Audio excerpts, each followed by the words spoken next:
I'm sorry for starting the show on such a serious note, but it's official. As of this month, the ABC has declared war on waste. But let's face it, us gardeners, we've been involved in that battle for years. Every day of the week, we're transforming our kitchen waste and garden scraps into valuable compost, or we're using old containers and turning them into pots. And a little later on, I'll be introducing you to a bloke who's taking community waste and turning it into community gold. But let's not waste any more time. Here's what's coming up on the show. This garden is a really good exemplar for a formal garden in a relatively modest space. It's the fact that it's all restrained that makes this so elegant and really ultimately so satisfying. What would you call this, a drain or a gutter? You certainly wouldn't call it a waterway, but that's precisely what it is. From Newtown to Marrickville, it all flows here into Sydney Park. Once a wasteland, now a functional, beautiful landscape teeming with life. I'm lifting, dividing and propagating a ginger from my garden, and I wonder if you can guess what's special about this plant. I reckon absolutely everybody should have a garden, but a big barrier to people getting started is that they rent. They don't want to spend their time or their money on someone else's plot, but I tell you, it is worth it. I finally bought my first house after 20 years renting.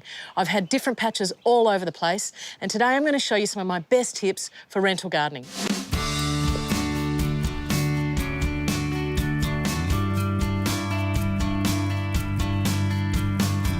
Of course, a great place to start is indoors. Even if you don't have any garden space outdoors, you're in a flat, you can still have a garden. I'm growing a heap of different species inside here, but if you're going to start out, start with the ones that you know are really reliable. I would say the peace lily. It'll grow just about anywhere, spathiphyllum, and it'll produce these fantastic spathe flowers. For foliage, you can't go past any of the philodendron varieties. They're really, really robust plants. Up there, I've got this fantastic, the heartleaf, sometimes they call it the love vine. It's Seraphigia, but it is a really tough little trailing plant. It'll grow beautifully, cascading down your bathroom mirror. An important thing to get right with indoors is the watering, and most people give them too much as opposed to not enough. They sit them in a saucer, and when they water them, the water actually sits over these drainage holes, keeps it saturated up to about there, it kills the roots, and inevitably it'll kill the plant. So when you water, take them out somewhere where you can soak them well, but they can drain freely for 10 or 15 minutes before you put them back in their spot.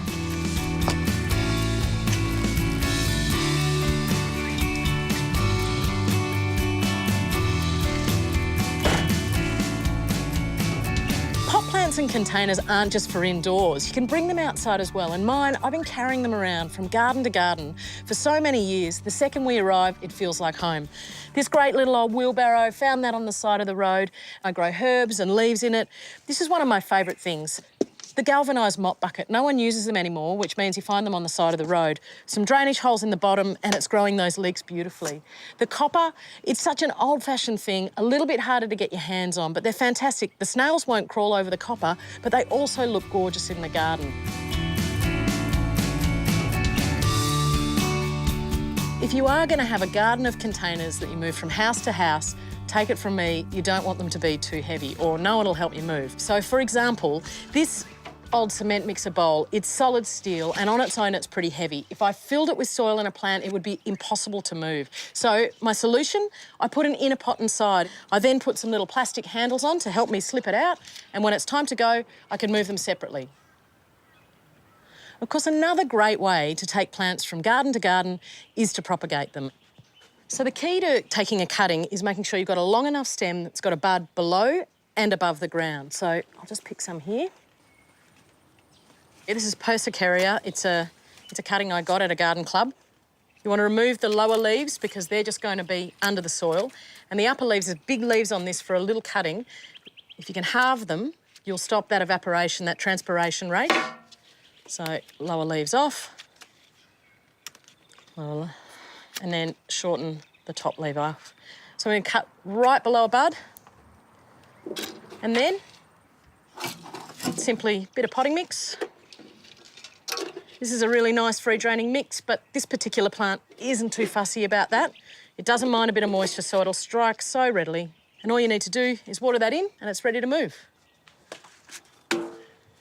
So I've dug up this piece of canna. It's got heaps of life in it. If you weren't going to plant it out for a couple of weeks, I would pot it up. But if it's going into its new home pretty soon, soak it in a bit of water so it's nice and wet. And then you just roll it up a bit like fish and chips. And that moisture will stay in the newspaper for a few days. Rubber band around the bottom. It's a great way to give a plant away, and it's ready to go to its new home. If you're renting, you should never forget about food. It doesn't matter if you've only got a short lease, 12 or 6 months, you can get a crop in and out before you know it. In this garden, I've transformed this derelict space into a really beautiful food garden in only a few months. I've got this fantastic climbing zucchini, tromboncino. This thing will grow to be about 1 metre long. Of course, heaps of beans, and then corn. It's so much fun. It's so fast to grow. It's so productive. And now that I've actually harvested the corn, I'm going to use these stalks. I've planted some snow peas down the bottom, and they're actually going to climb up. So there you go. A few tips to show you that even if you're renting, you can have a garden. And it doesn't take much time or money. A few good plants, some containers, and you can take your garden with you.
It almost goes without saying that formal gardens are a match made in heaven for country mansions or grand manors, but they can also enhance an average suburban home.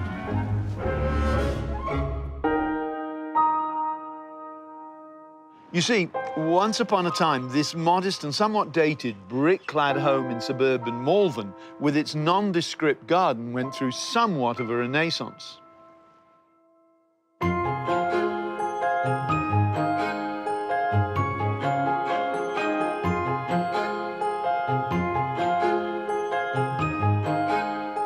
I was really after a garden that was going to relate to the house in the area, and also something that was quite simple but strong in design. I've got to confess that I know homeowner and landscape builder Julian McCarthy very well. He was a student of mine, and he's built plenty of the gardens I've designed. For this project, he chose designer Paul Bangay. I've known Paul for a long time and have been fortunate to build a lot of his gardens for the last 20 years. And I've always loved his simple, I guess, but strong design, and I think it works really well with this period of the home.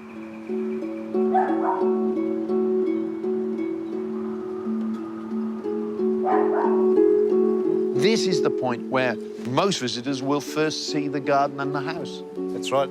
I like, too, the way in which you've broken up what is really a very large area of paving by changing both your material and your laying pattern. Yeah, something the herringbone sort of gives a nice feature, and also it takes in the terracotta roof from the house, and again, it's important to bring the house into the garden as well. I really like the fact, too, that you've got this cross-axis here, which runs across this axis, sort of tying the garden together, and the focus of the urn is really important. It is, and I think with the focal points, which Paul tends to use in a lot of his gardens, it draws you into the garden and gives you a view. And the grass, Julian, is really rather nice because, again, it breaks up the line of the axis. It breaks up the paving. That's right. It just gives that bit of softness, I think, to the front area. I also like these crepe myrtles. I take it they're They're natures, white-flowered crepe myrtles. And they define this space and create a marvellous sense of scale for you. And I think it's really important, particularly in Melbourne, to have that change of season, and with the Lagerstroemia natures, it really does that with so much buxus and the bay trees. Having the autumn colour and the spring flowering works really well. Wow, this side path's really great, isn't it? Because it makes it look so long, particularly with the hedges on either side, sort of focusing you right through on the urn. Breaks up the garden into smaller rooms, if you like, too.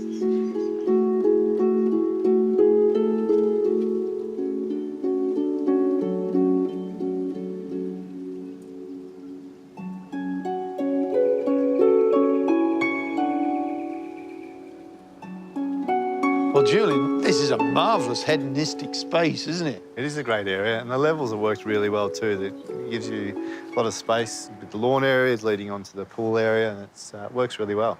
I like the fact that there's a little bit of life in the pool too all the time. It's not just a sheet of water. Those small fountains, they just keep it alive, don't they? Yeah, it just gives that bit of detail. And then also there's the feature trees of the magnolia teddy bears, which is a good compact growing magnolia that doesn't get too big. Just a little touch of colour coming in from the petunias. Yeah, I think it's always nice just to have a bit of white flower in with amongst the green. I've got to ask you, how old is the garden? It's about 18 months, so it's just coming into its second spring, summer now, so it's really taken off well. Well, certainly the more plants you have in the garden, the more plants you have to know about. And in a garden like this, if somebody says, I'm not a green thumb, I don't know much about maintaining plants, I don't know how to do it. Here, if you remember to feed, if you remember to water, and if you remember to clip a couple of times a year, that's basically it. Yeah, that's right, you're covered for the year. Fantastic. That's great. This garden is a really good exemplar for a formal garden in a relatively modest space. I think it's important to recognise that this garden is based on low diversity of plants, low diversity of materials. It's the fact that it's all restrained that makes this garden so elegant and really ultimately so satisfying.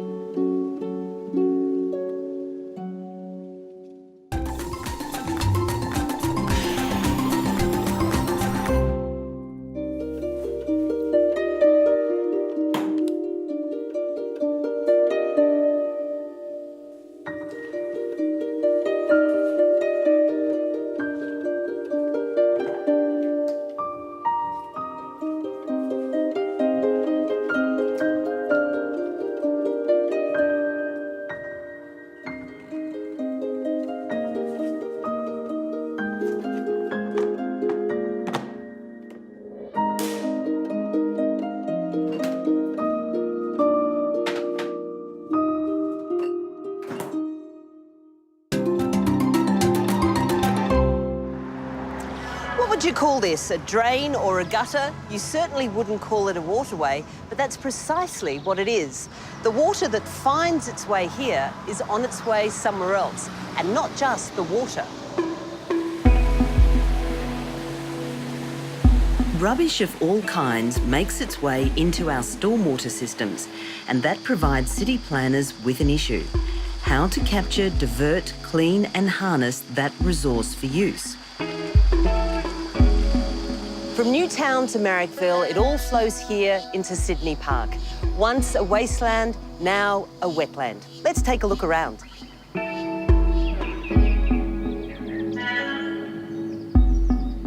The 40-hectare site at St Peter's on the southern edge of the city looks stunningly natural now, and it's popular with all sorts of locals who enjoy the water access. But the site's been through a lot of change since a brickworks plant was first established here in 1893. From the 1940s, it housed the local tip, and then, around 25 years ago, the City of Sydney began the process of remediating the land into a park.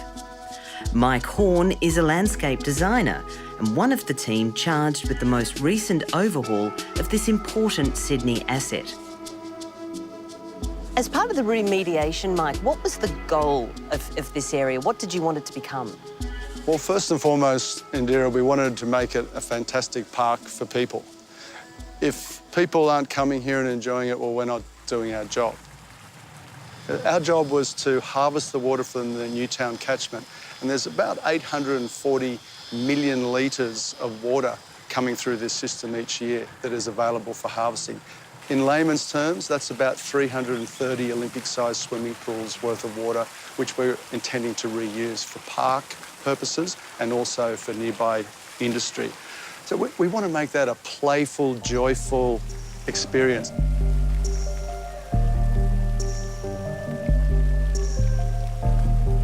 So, Mike, obviously water plays an important role in these wetlands, but the plantings play their role too. Explain to us how you decided where you put the plants and what plants you use. Well, they're very much based on their location first and foremost. There's plants that are specialist water plants for the bioremediation areas. There are plants that are adjacent those which become more terrestrial plantings, and then of course we have our tree canopy. So it's getting that layer, and that layer is very important from an ecological diversity point of view because all that planting is providing homes for all the critters. There are all sorts of birds and other wildlife making good use of the facilities here. Attracting that wildlife to the area doesn't just happen on its own. Ecologist Mia Dolby-Ball has been working on that for the past few years. Just looking around, you can see so many different plant types, and when you're here at different seasons as well, you'll hear the frogs call, you'll hear the reed warblers. It's just absolutely alive. And obviously lots of varieties of grasses and reeds. Yes, yes. The different types of plants mean you've got different habitat types, different seeds at different times, which means the finches have something to eat because they like there to be something seeding all year round. So diversity means there's more to eat for things like the birds. Amir, it's been lovely seeing so many people enjoying the park, but also people with their dogs, dog walkers. How have you managed to set up the wetlands so the dogs don't interfere with the biodiversity? So what we've got here is some of the wetlands are fenced, and we try and hide the fencing with vegetation as well, so it keeps the nice green feel. But those are the ones for the dogs not to go in the water. But as you've noticed as well, there are areas where dogs definitely do have access to the water. So there's a mix of spaces. These places are green lungs, these big city open spaces. And they're green lungs in terms of their planting, but also their water capabilities. They're pieces of green infrastructure that are also our places for playing and living. And if we can combine all those together, we're doing a great thing for the future generations because cities are changing. You know, we're not a suburban place anymore. We're becoming increasingly urbanised, and these places are becoming increasingly more vital for people. This is a big project from an ambitious city. It shows that no matter where the land is and how it's been used before, it can be converted into functional, beautiful landscape teeming with life. It's definitely a great green space.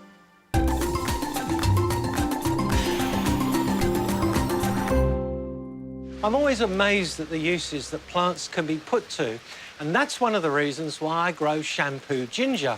Although it's not flowering at the moment, the curious flowers are what first attracted me to it. However, you can squeeze juice out of those flower spikes and it makes a really good shampoo. Now, it's pouring with rain today. Not very good for me to be out in the garden, but ideal for propagating this ginger because it will recover from being propagated so quickly. As gingers grow, they tend to move towards the light, and sometimes that can leave the clumps with a hollow centre. So periodically lifting, dividing and replanting gingers is a way of keeping them in the right place and giving yourself some material to propagate new plants from. Now, the first temptation is to hold on to the leaves because it looks like it hasn't been damaged. But these will die in the process of repropagation, so they've got to go. The most important bit is down here, in the rhizomes. That's where the energy is stored, and what you're looking for are these growing points here. These will form the new plant. And this bit here, well, I can see this has been split. This is instant waste, and that has to go. First, I'm going to get rid of this damaged stem because this is where disease can set into the rhizomes. And now I'm just going to reduce the length of all of these stems, one by one. and use sharp secateurs so there's a clean cut. The clean cuts will heal far more quickly. And remove all the leaves, right the way down to the base. Next, you need to separate this clump into individual pieces that can be potted up and grown on. Now, I'm comfortable by doing this just by feel.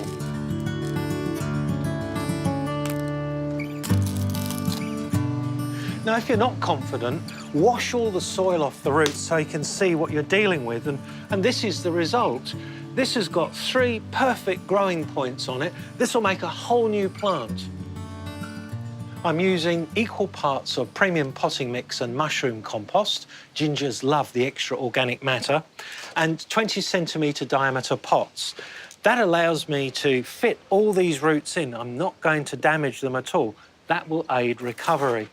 And I'm going to fill it up and press out any air pockets that form in here by hand. It's important to drive these pockets out because that too will aid establishment of the plant. Now, in warm weather and with a good drink, I should have a fresh plant within about a month. So there you go. One gardening job has rejuvenated the parent plant, it's given me some fresh plants, and the outlook for my hair is soft, silky and manageable.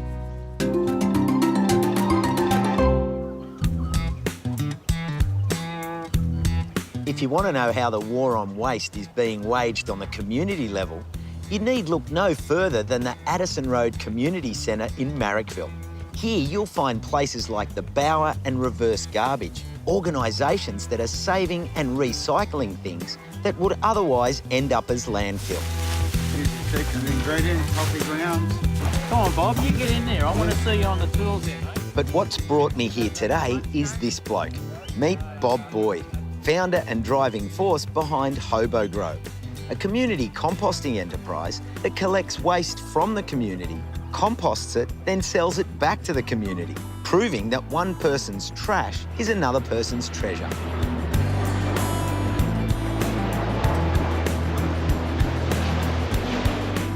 Well, these are aero bins that people have thrown out because they don't know how to use them properly. This is our collection bins that we got from council, the old bins that they threw out to replace. We've got this shade house. It's all made of waste. Everything in there is waste that people have thrown out in the street. Someone told me this was a prison door, and all these pathers are all reclaimed and everything. Really, everywhere I look here, you haven't paid for anything. No, nothing. Oh, well, I have. I've paid for the screws and the cement. We haven't figured out a way to get things like that from a hardware store for free yet. You know, maybe one day. Cleverly, all the ingredients for Hobo Grow's compost are sourced locally. We have a market here on Sundays in the Addison Road Community Centre. So we collect the green waste from that. We put a bin in each of the dealers' stalls. All these contribution bins here, the people in the community come along and dump their kitchen waste in here once a week. We get the dead leaves and the coffee grounds we get from all the coffee makers in the area. And that's the 3 ingredients for our compost. So, look, as the sign says, all within half a kilometre of where you're standing, we get all our waste. You've been refining your composting technique for quite a few years now. What can people learn from your methods? Well, our method, we don't use layers. We combine the nitrogen with the carbon together. Then we put it through the mulcher. It cuts it down to really small particles and put it in the compost.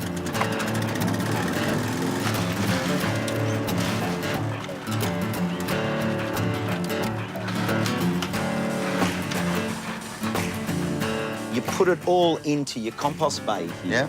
But then you've got one other secret ingredient to Yeah, your look under there. system.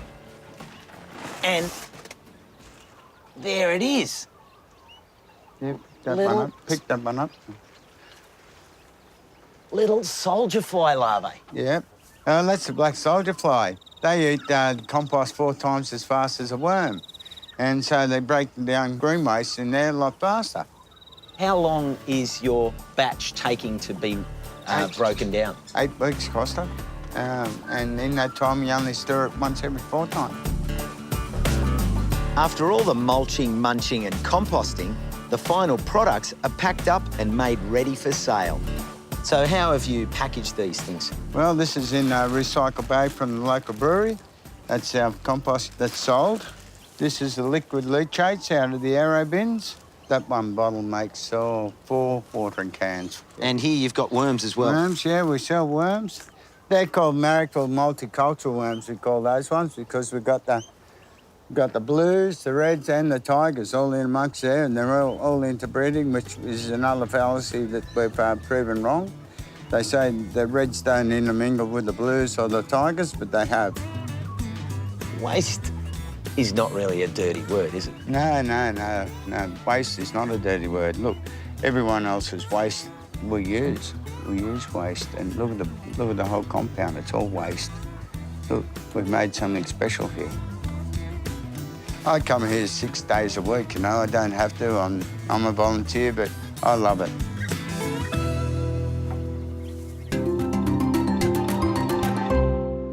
Well, that's it for now. But keep an eye out for more special events around ABC's War on Waste in the weeks ahead. In the meantime, let's have a peek at what's coming up next week. I'm planting a green manure crop to give a depleted soil back its mojo. If you're looking forward to making some homemade soup or some fresh salad over the cold months, I've got just the thing for you. There are more than 2,500 species of palms worldwide, so how do you go about choosing one that's right for you? Well, I'm going to meet a palm grower who's going to show you how to do just that.